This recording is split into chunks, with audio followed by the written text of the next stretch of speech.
शुरू करने से पहले अपनी लाइट्स धीमी कर लें, अपने हेडफोन पहन लें और एक बार पीछे मुड़कर जरूर देख लें, क्योंकि कुछ कहानियां सिर्फ सुनी नहीं जाती, वो आपके साथ घर तक आती हैं। अगर आपको ऐसी डरावनी कहानियां पसंद हैं तो लाइक करें, सब्सक्राइब करें और नोटिफिकेशन ऑन करें, ताकि अगली बार जब अंधेरा आपको पुकारे आप तैयार हो। अब कहानी शुरू करते हैं। आखिरी बस रात 11:47 पर रेवेना ग्लास हॉलो पहुंची। अर्जुन को शुरू से ही लग रहा था कि कुछ ठीक नहीं है। ये रूट उसने पहले कभी नहीं लिया था। टिकट बुक करते वक्त उसने साफ देखा था, सीधा हाईवे, 3 स्टॉप और फिर उसका शहर। लेकिन बस जैसे ही शहर की आखिरी लाइट्स पीछे छूटने लगीं, ड्राइवर ने अचानक एक संकरी पेड़ों से घिरी सड़क पकड़ ली। ऊपर की ट्यूबलाइट्स एक बार, 2 बार झिलमिलाईं, फिर स्थिर हो गईं, एक अजीब बीमार सी पीली रोशनी में। उस रोशनी में हर चेहरा खाली लग रहा था, जैसे लोग नहीं, खोल बैठे हों। बाहर धुंध थी, लेकिन साधारण धुंध नहीं। वो खिड़कियों से ऐसे चिपकी हुई थी जैसे अंदर झांकने की कोशिश कर रही हो। क्या यह सही रास्ता है? अर्जुन ने धीरे से पूछा। कोई जवाब नहीं। ड्राइवर बिल्कुल स्थिर बैठा था, दोनों हाथ स्टीयरिंग पर जमे हुए। उसकी आंखें सिर्फ सामने, बस धीरे हुई। पहियों के नीचे कंकड़ चीखे।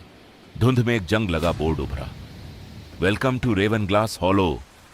आबादी का नंबर खुरच दिया गया था, जैसे किसी ने जानबूझकर मिटाया हो। 3 यात्री खड़े हुए, एक बूढ़ी औरत, एक किशोर लड़का और ग्रे सूट पहना एक आदमी। उन्होंने एक शब्द भी नहीं कहा, बस से उतरे और धुंध में कदम रखते ही गायब हो गए। दरवाजे बंद हुए, एक फुसफुसाहट जैसी आवाज के साथ बस आगे बढ़ी। तभी अर्जुन को एहसास हुआ वो अकेला है, सिर्फ वो और ड्राइवर। 10 मिनट बाद बस फिर रुकी। यह तुम्हारा स्टॉप है, ड्राइवर ने कहा। अर्जुन चौंका, लेकिन मैंने तो। दरवाजे अपने आप खुल गए। ठंडी हवा अंदर आई, गीली लकड़ी और जंग लगी धातु की गंध के साथ।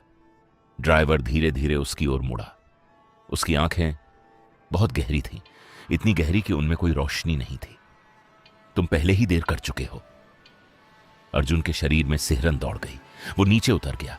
जैसे ही उसने सड़क पर कदम रखा, दरवाजे बंद हुए, बस धुंध में समा गई और फिर सन्नाटा।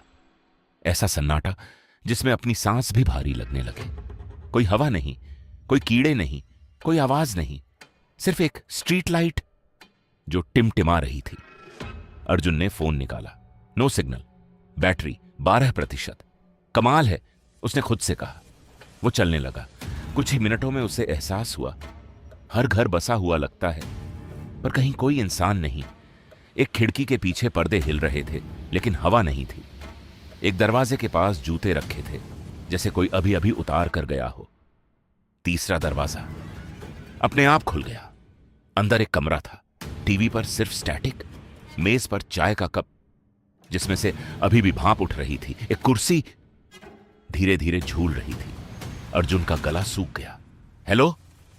कुर्सी रुक गई, टीवी झिलमिलाया। एक पल के लिए स्टैटिक में एक चेहरा उभरा, मुंह खुला हुआ जैसे चिल्ला रहा हो, पर आवाज नहीं। फिर गायब। अर्जुन पीछे हट गया और बाहर भागा। तभी उसने देखा धूल में पैरों के निशान जो उसकी तरफ आ रहे थे। एक एक कदम सीधे उसके पैरों तक और वहीं खत्म, जैसे जो भी था वो अब उसी के अंदर खड़ा हो। अर्जुन ने पीछे देखा, कुछ नहीं, लेकिन धुंध अब और पास थी। वो तेज चलने लगा, फिर दौड़ने लगा। आगे उसे एक इमारत दिखी। रेवेंग्लस लॉज। दरवाजा खुला था, अंदर रिसेप्शन खाली, लेकिन गेस्ट बुक खुली हुई। अर्जुन ने कांपते हाथों से उसे उठाया। आखिरी एंट्री, नाम अर्जुन मेहता, कमरा 3 समय 11:45 PM। ये कैसे?